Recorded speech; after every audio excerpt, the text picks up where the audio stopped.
J'ai en face de moi le nouveau conservateur, quoique ça fait déjà maintenant quelques mois que vous êtes installé. Hein. Oui, tout à fait, ça fait quelques mois, d'abord en transition et puis plus officiellement depuis novembre. Alors vous avez remplacé Anne, évidemment, hein, un petit peu au pied levé, parce que son départ a été un petit peu subi, non ?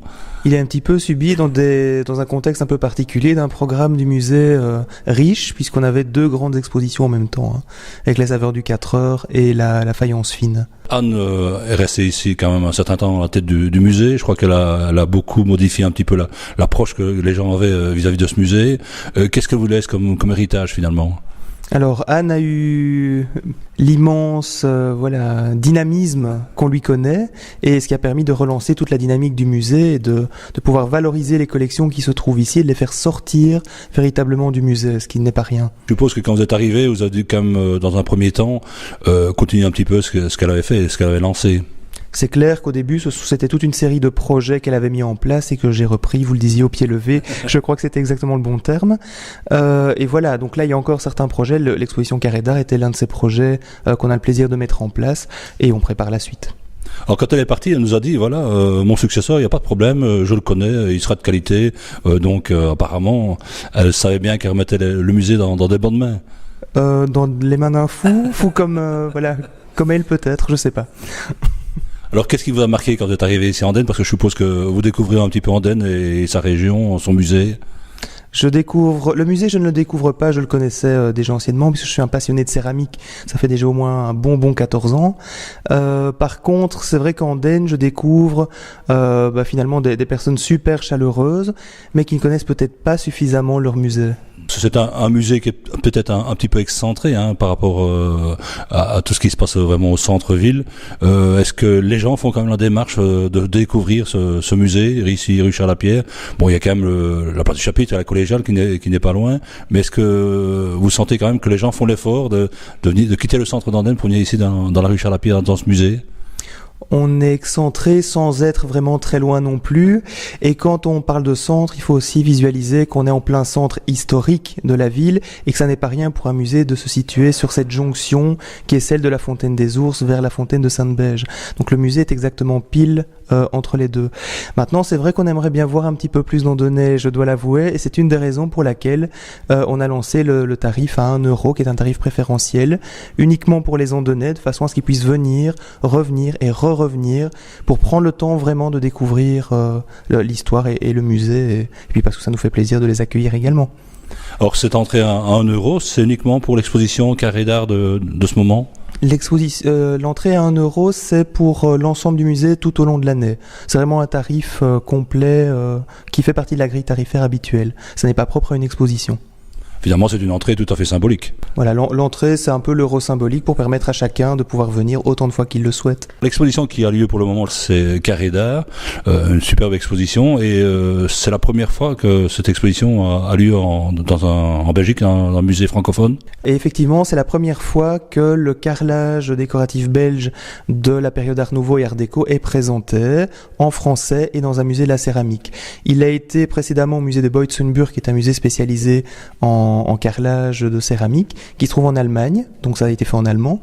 Le MIAT à Gand l'a également présenté en néerlandais, c'est un musée plutôt d'ordre industriel, mais pour un musée de la céramique, c'est vraiment tout à fait exceptionnel de le recevoir ici.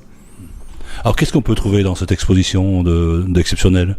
D'exceptionnel, c'est l'ensemble des carreaux qui ont été rassemblés par quelques collectionneurs privés, et notamment la personne qui a eu l'occasion de rassembler toutes ces personnes autour d'un même sujet, qui est Mario Bach, qui fait sa thèse de doctorat sur la thématique du carrelage justement et des décorations murales. Alors pour l'instant, cette exposition a connu un certain succès peut-être à sa début, peut-être un petit temps maintenant, et puis il y aura un rush pour la fin. Oui, tout à fait. Disons qu'on est tombé aussi dans les fêtes de fin d'année, c'est jamais le moment le plus propice pour venir visiter une exposition. Et là, il y a vraiment une reprise avec beaucoup de demandes de visites guidées, ce qui nous permet de nous remettre à cheval et d'accueillir tout le monde comme il se doit. Alors on parle des Andennais, mais je crois qu'on vient de l'extérieur pour voir cette exposition. Les gens viennent de partout en Belgique, autant de Flandre que de Wallonie. Effectivement, c'est une expo qui a beaucoup de succès. Alors Carré d'Art, c'est une exposition, mais il y a également un catalogue très intéressant. Le catalogue n'est pas vraiment le catalogue de l'exposition, c'est un cahier de l'Institut du patrimoine wallon qui a été réalisé, écrit en fait par Mario Bach dont je parlais, et qui est le premier catalogue en français sur cette thématique des carrelages, Art Nouveau, Art Déco, mais lui il va même encore plus loin dans le catalogue puisqu'il revient jusqu'aux années 50 et 60. Donc ce patrimoine carrelé, comme on pourrait l'appeler, c'est la toute première fois qu'on l'a en français. Voilà, ça s'appelle Splendeur domestique. Et bon, est-ce que ça aide à comprendre un petit peu l'exposition ? Bien entendu, l'exposition et le catalogue sont issus d'une même main, qui est celle de Mario Bach, et donc on pourrait presque dire que le catalogue, enfin que ce livre est un catalogue de l'exposition, on y retrouve la même matière. Actuellement, en dehors de l'exposition Carré d'Art, il y a d'autres activités. Je crois qu'il y a des activités en permanence, il y a des ateliers aussi. Ça bouge à l'intérieur du musée. Le musée fait des ateliers toute l'année, généralement thématiques en fonction des expositions. Donc dans ce cas-ci, on apprend aux enfants, mais s'il y avait des demandes d'adultes, on le ferait également, des ateliers sur le carrelage, comment faire un carreau de manière traditionnelle, comment le décorer, le peindre, le fabriquer. Voilà, ça c'est vraiment plutôt les mercredis début d'après-midi, de manière à ce que ce soit accessible aux enfants après l'école. Mais on répond également à toute demande dès qu'on a un groupe, donc on s'adapte autant que possible. Alors cette exposition, on l'avait dit, se termine le 9 mars. Donc est-ce que déjà des projets pour d'autres expositions durant cette année 2014 ? Je suppose que oui, quand on s'est déjà préparé l'après Carré d'Art. Alors l'une des premières expositions qui va arriver, c'est vraiment bientôt, c'est à partir du 25 février, c'est la céramique et la grenouille. Alors là on voulait faire un petit clin d'œil à tout le monde, parce que la céramique et la grenouille, bon, on n'associe pas forcément ces deux matières-là, mais il faut savoir que la grenouille est fortement symbolique dans l'ensemble des cultures partout dans le monde. Il se trouve que la céramique, c'est de l'argile, et que l'argile on en trouve aussi un petit peu partout dans le monde. Autrement dit, des productions de grenouilles en céramique, on en trouve également partout. Et on voulait un peu rendre hommage un petit peu à la fois à cette symbolique qui peut être tantôt positive, tantôt négative, et c'est la raison pour laquelle on a invité nos partenaires culturels ici en Andenne. Donc la grotte de Skladina sera présente pour présenter la grenouille préhistorique, c'est le cas des réserves de Sklenio, pour montrer un peu quelles sont les espèces de grenouilles qui sont dans cette superbe réserve. C'est également la bibliothèque communale Édouard Rédan pour présenter les contes et légendes. Alors là on passe un peu de nouveau partout dans le monde jusqu'à la Russie. Alors comment est-ce que ça va se passer ? Parce que bon, les deux expositions vont un peu se chevaucher apparemment au niveau des dates. On a, justement, Anne avait initié un cycle d'exposition qui était pas mal et que j'aimerais bien continuer puisque c'est fortement dynamique. C'est d'avoir une grande exposition qui dure généralement un bon moment de l'année. C'est le cas de Carré d'Art. Et puis des expositions plus intimes, plus familiales, qui se trouvent généralement au rez-de-chaussée. Et c'est le cas de l'exposition Grenouille. Ce sont donc deux espaces différents qui sont accessibles pour un prix tout à fait honnête. Alors ici, dans la salle où on se trouve, quand Carré d'Art sera terminé, qu'est-ce qu'on va y faire alors ? Alors la prochaine grande expo, c'est l'étain et la céramique. Donc c'est rapport fusionnel. Pourquoi l'étain et la céramique ? Bien parce que les couvertes qu'il y avait sur l'argile, qui étaient généralement ocre, c'était une couverte blanche qui était en fait opacifiée avec de l'étain. Mais on a également utilisé l'étain pour faire des couvercles, pour faire des réparations. Donc l'étain est continuellement présent dans les décorations ou la fabrication de la céramique et de la faïence en particulier. Et donc on voulait mettre en perspective la différence qu'il y avait entre faïence et faïence fine. La faïence fine étant la matière première de la région d'Andenne. C'est donc à la fois un hommage à Andenne, comme on aime le faire, et en même temps un clin d'œil à l'histoire de la céramique. Un petit mot aussi sur la collection Monsieur Mordant, une partie de la collection qui a été remise au musée. Je suppose que c'est une bonne chose.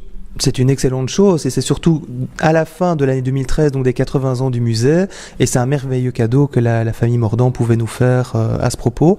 Il s'agit de 109 figurines profanes et religieuses, dont certaines portent des marques et des signatures, ce qui est rarissime sur ce type de production. Alors maintenant, il faudra aller un peu plus loin dans l'analyse. Ce qu'on fait pour le moment, c'est simplement les exposer au public pour rendre hommage à cette collection et au dynamisme de Monsieur Mordant qui a permis ce musée. Oui, c'est vrai que depuis quelques années, il y a eu quand même différents conservateurs qui se sont succédés. Avec Anne et puis avec vous, maintenant c'est un peu place à la jeunesse, non ? Un peu place à la jeunesse, oui, c'est peut-être un autre style de vision sur le monde du musée, plus ouvert sur le monde. Enfin, je ne sais pas, Monsieur Mordant était très ouvert aussi, il allait beaucoup vers les gens. C'est peut-être revenir aussi à cet esprit-là, mais avec des outils d'aujourd'hui. Alors pour attirer le public, est-ce que justement il faut pas parfois un peu des sujets ludiques, des expositions un peu ludiques? Bon, il faut varier les plaisirs, j'ai envie de dire. Il faut faire découvrir ce que c'est que la céramique, parce que finalement on la connaît assez peu, même si le musée est bien implanté depuis 80 ans. Et puis effectivement, il faut des sujets pour s'amuser. Voilà. Est-ce que vous avez aussi des collaborations avec d'autres musées? Est-ce que vous partagez des idées, des collections?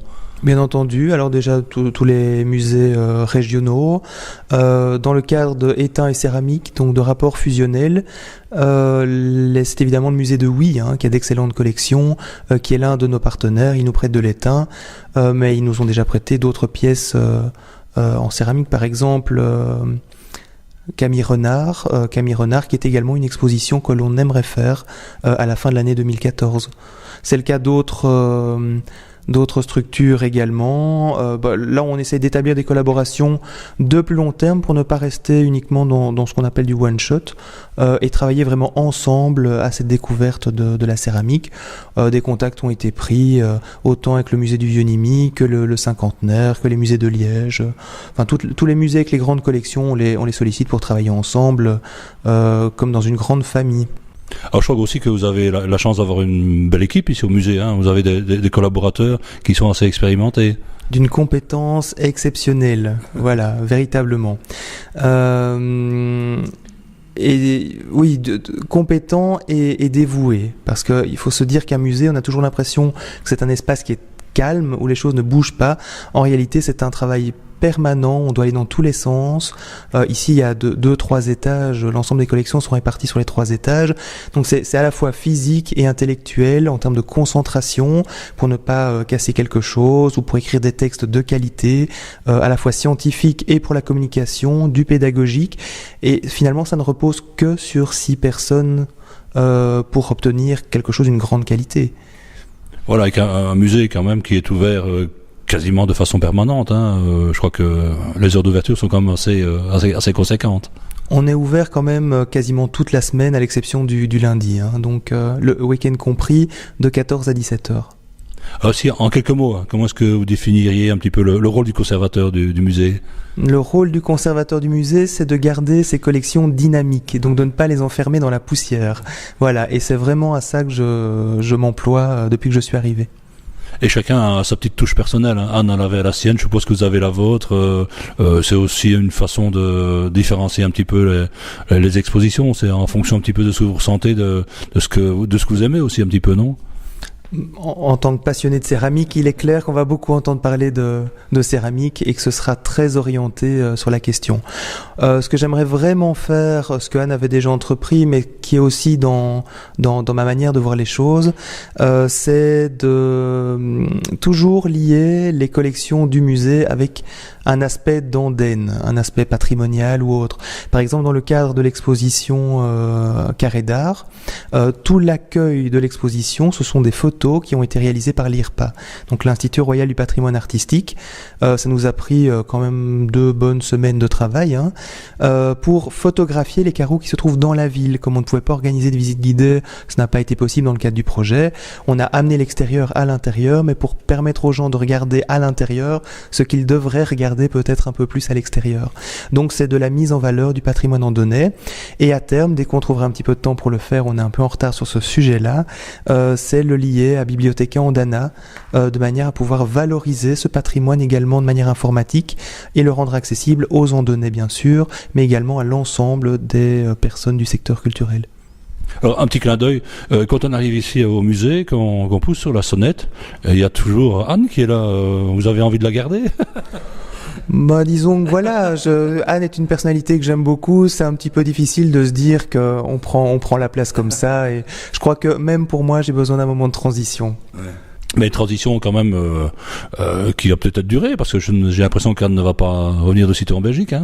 Non, Anne ne revient pas. D'ailleurs, depuis le 7 novembre, je suis officiellement conservateur et directeur du musée de la céramique d'Andenne. Alors qu'est-ce qu'on peut vous souhaiter dans cette nouvelle fonction alors ? Beaucoup de chance. et beaucoup de soutien. Si on pouvait obtenir du soutien, ce serait vraiment extraordinaire.